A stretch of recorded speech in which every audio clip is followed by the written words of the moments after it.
At Di ba? isa siya sa mga pinaka-aktibo. No? At, we'd like to welcome her back. Representative po ng Mamamayang Liberal Party List, House Deputy Minority Leader, former Senator and Justice Secretary. Wala nang iba, kundi si Representative Laila De Lima. Congresswoman, good morning po. Si Peter at Danny dito sa DZMM. Welcoming you back. Good morning, ma'am. Good morning. Magandang umaga sa inyo, Peter and Danny, saka sa mga nanonood at nakikinig sa inyong programa ngayon. Buti pala via Morning. Zoom eh. Kala ko phoner lang. Ay, Zoom, hindi. at least nakikita natin si Masipag Diba, si Congresswoman? Congresswoman Laila. Thank you. Okay, first question, ma'am, if I may, no? May mga lumalabas kasing reports ngayon na sinasabi na ilang kongresista may probable cause sa VP impeachment. Isn't it too early to even talk about that, ma'am? Yeah, sa puntong ito, you can say na premature pa. Oh, Maybe ang mga statements na ganyan, yung mga pronouncements na ganyan, hindi lang nila hindi lang maiwasan. Kasi ako minsan ganun din, nagsasabi rin ako ng ganun, no, kung ano yung opinion ko. Yeah. As of now, Oo. 'di ba? Na sa nakita, lalo na yung sa testimony ni Mr. Madriaga, tsaka yung mga dokumento na galing sa iba't ibang mga resource persons nung April 14, that's the second hearing, and then wala namang kasagutan, absent naman yung respondent na dapat sana ay para masagot niya, ma-counter niya kung meron siyang mga ebidensya rin na pwedeng i-counter doon sa mga lumabas noong April 14. So parang ganyan ang trend. Talagang hindi talaga siya magpapakita. Sinasayang niya ang kanyang pagkakataon. She's squandering this precious opportunity for her to air her side and counter those evidence. So, kaya, although may pagka-premature, hindi naman bawal sa mga miyembro ng committee na sasabihin kung ano so far ang kanilang opinion o ano yung nakikita nila, na sasabihin na mukhang may probable cause kasi nga wala namang counter evidence, ay normal lang naman po yan. Pero yun na nga, nasa process pa lang tayo, nasa stage pa lang tayo ng pag-assess ng mga ebidensya na yan para lang ma-determine yung threshold ng probable cause. Pero That will happen, magkakaroon ng definitive conclusion or opinion yung mga miyembro ng committee pag after April 29 o sa April 29, which is the last of the three settings. Okay. Unless, Oo. kailangan pa. Kulang pa yung oras, so magdadagdag pa yan ng dates of hearing. Pero as of now, yun ang supposedly last day nung stage na ito. Okay. Yeah. So hindi aabot to sa 60 days na worry ni ni attorney, 'di ba? Yes, it's Rico Rico. Domingo. Oo, di ka. Oo. Yeah, it is well within. It is well within okay. the 60. Baka Lalo na ma-technical ang na naman ginawang daw. session days. Okay. 60 session days, calendar days where sessions are being conducted. Okay. Ma'am, itanong ko lang, no, based on the performance ni Madriaga kahapon, probing questions hindi nga inalaw eh. Clarificatory questions, Yes. pero mukhang marami na ho nagsasabi na mukhang may pagka-authentic at saka wala, consistent ho yung mga sinasabi niya, naalala niya lahat, pati pictures, pati mga names, Colonel Achica, Colonel Lulasco, sila Acosta. Ibig sabihin, hindi siya nagbabago ng statement to at marami na siyang parang na-prove dun sa testimony niya. Kayo ho, how would you size him up kayo mismo bilang abogado ho? Okay, kasi syempre tinitingnan ko yung kanyang demeanor. Okay. At nakita naman natin may pagka-relax siya. Okay. Calm, relax. Oo. Except for those two moments na medyo nag-crack up siya, umiyak. yung parang teary-eyed siya. Okay. Kaya which caused some brief suspension of the proceedings. And then hindi siya nagbabasa nung kanya any script at all except nga nung pinabasa na sa kanya yung supplemental affidavit. Oo. Pero nung sumasagot na siya sa mga clarificatory questions ay hindi niya kinukonsulta any notes, hindi niya tinitingnan yung kanyang affidavit Tsaka yung at lawyer. wala akong makita din Oo, na yung lawyer, di pagkakataon o tinatanong. instance Yes. na nagtatanong o nagkukonsulta siya sa abogado. Yes. Kasi pwede namang magkonsulta sa abogado. Opo. So importante kasi yung sinasabing demeanor na makikita mo rin yan yung so overall ano niya yung yung diskarte niya in front of the people questioning him, asking questions, propounding questions, kung pwede nating masabing credible. Pero again, at this point, maski ako, I cannot really say now na talagang I cannot say with the certainty Yes. and definitiveness na credible talaga o credible yung kanyang mga sinasabi. Opo. And then kasi nga ang test of credibility ay nangyayari yan sa trial na. Yeah. So ang general rule kasi hindi pa ngayon, hindi pa sa preliminary stage, yung preliminary investigation stage because itong proceedings ngayon before the committee is akin to the preliminary investigation stage sa prosecutors, sa office of the prosecutors. Yeah. So, ang general rule dyan, hindi muna tinitingnan yung issue ng credibility as far as much as possible. Unless talaga, hindi naman ito yung talagang absolute general rule, no? Yes, po. Meron din, kung halimbawa, meron talagang mga sobrang absurd na dun sa sinasabi o kaya very glaring and manifest yung mga inconsistencies dun sa mga sinasabi ay so far naman, at least based dun sa Tuesday, nung April 14, ay wala naman tayong nakita maski dun sa supplemental affidavit na masasabi natin na glaring inconsistencies. So the general rule still applies na wag na munang tingnan yung issue. In other words, the credibility is not yet a primary issue at this point. Kasi dun na yan sa Senate, sa impeachment court, pag umabot na sa stage na yan. Okay. Ma'am Laila, paki-explain nga po sa amin kung pwede kasi kami ho'y litong-lito habang nanonood at napansin din namin na marami sa mga kongresista ang litong-lito rin kung ano yung probing question kasi pati ho kayo Ma'am Laila sinabihan na Ako rin that's a do not- probing question. Yeah. Parang ang tingin namin ano ba talaga ang pwede at hindi at saka hindi ba Clarificatory lang daw. overly cautious yung ating chairperson sa pagpapahinto ng mga di umano ay probing questions? Well, hindi ko masisisi yung mga nagsasabing gano'n na naging overly cautious. Pero ang clarificatory questions, you should confine yourself To the dun sa testimony sinasabi, lang. sa four corners Sa affidavit ng lang. affidavit. Huwag Okay. kang lalayo. Okay. Wag kang lalayo. Pero syempre, pag nagtatanong ka kasi, minsan hindi mo maiwasan rin. Tama. Na gusto mo pa ng mas explanation. Detalyado. Oo. Detalyado. And yun ang nagiging probing questions na, lalo na sa mata ng, o sa pandinig ng chairperson. So we cannot also do otherwise kasi tama na naman siya. We have to confine ourselves to clarificatory questions kasi inquisitorial ito, investigative, hindi ito yung parang mag-aano ka na ng mga cross-examination. Kasi yung probing questions, that's properly part of the Trial. cross-examination. Trial yun. Oo. Yun. Kapag kasi probing na, searching na, masyado ka nang nagtatanong ng mga detalye at lalo na kung mga tanong mo sa tingin mo ba? Ganyan, di ba? Sa tingin mo ba? Kasi ako nga, isa sa mga moments na pinigilan na ako ni Chair is nung tinatanong ko yung tungkol sa isa sa mga kasamahan nun. Doon sa affidavit, doon sa 4 na tao, lalaki na sumama sa kanya. Oo. Doon sa pagkuha ng duffel bags, doon sa Tama.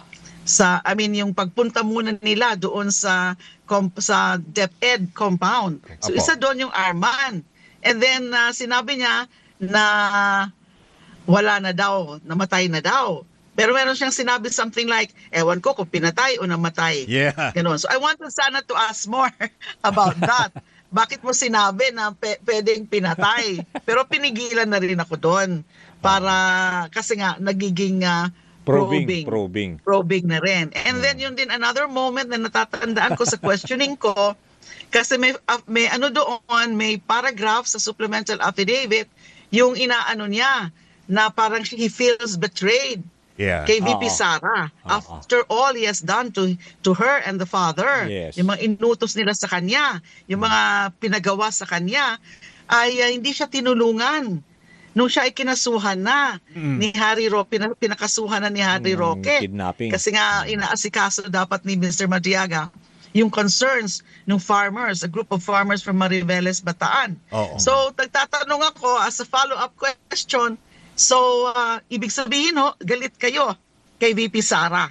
Kasi I wanted to probe further into the motive of Ramil Madiaga.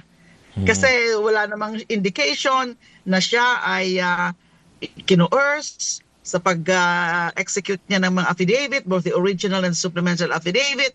Walang indication na may undue influence o merong improper pressure o meron siyang any let's for example monetary Yeah. consideration o pinangakuan siya kung ano, walang ganong indication.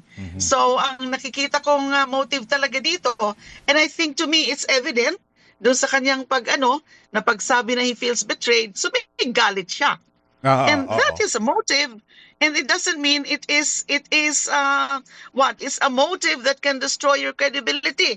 'Di ba? Hindi natin pwedeng sabihin 'yon na dahil galit ka ay hindi ka na credible. Kaya nga naisipan mo nang i-expose yung mga alam mo kasi galit ka nga.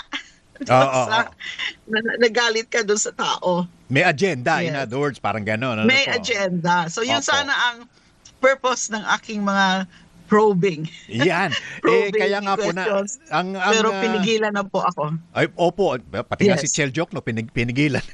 kasi, kaya parang partner, Congresswoman, parang yung na yun, there's a very thin line between what is clarificatory Yes. and what is a probing question.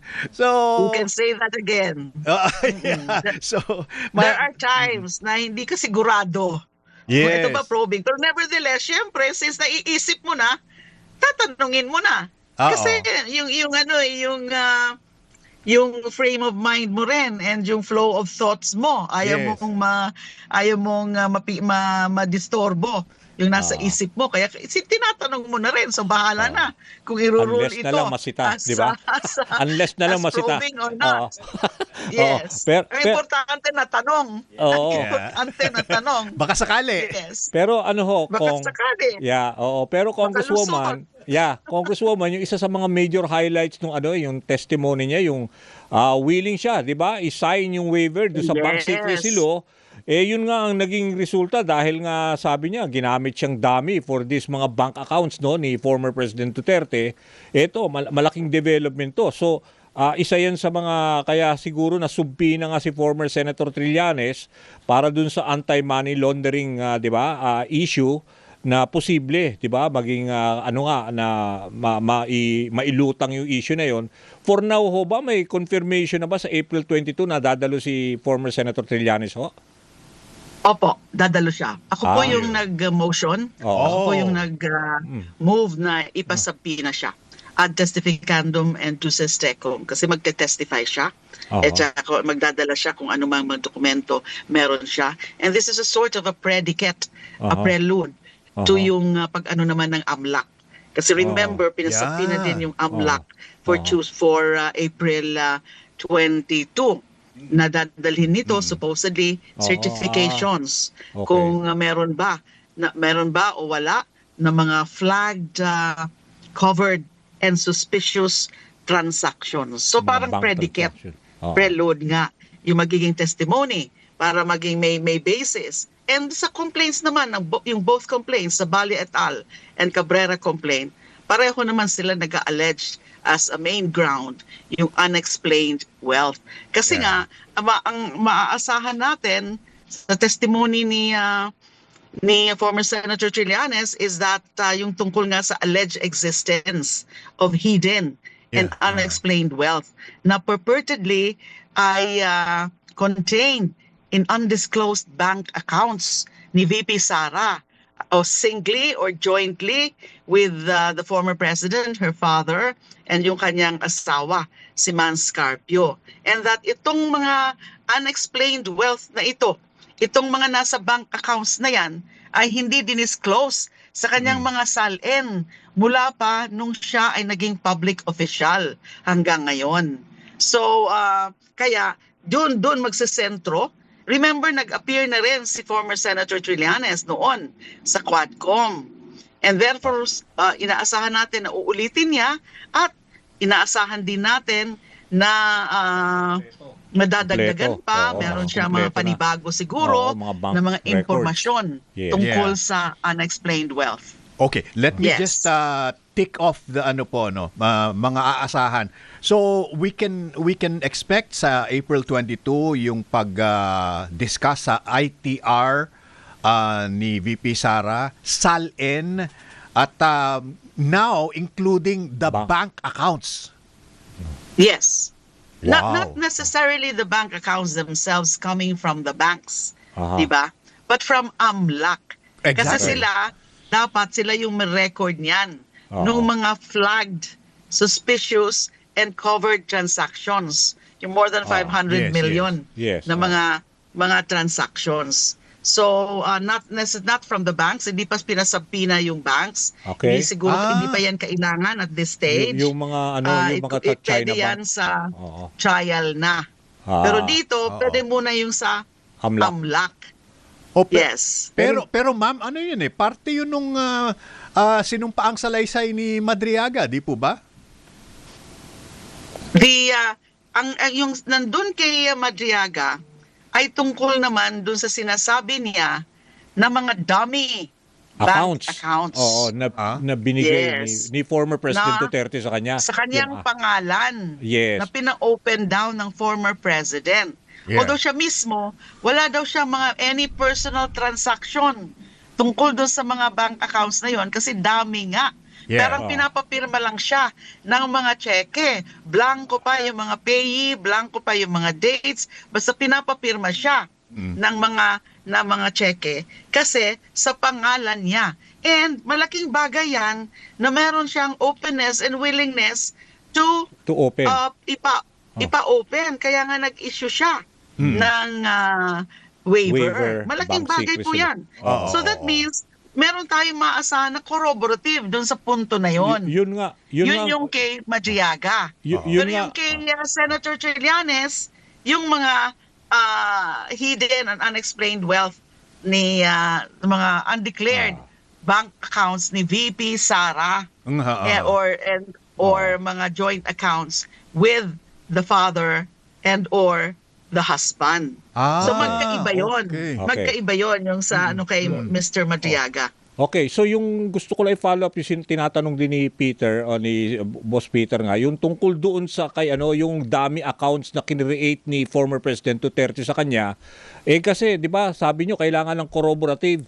Kung ibig sabihin, yung mga bank, kasi ini-identify niya na 3 China bank accounts, merong Metrobank, merong PNB. Kung yung mga executives na ipapatawag, kasama na rin yun, pwede rin ho ba sa House Justice Committee yun?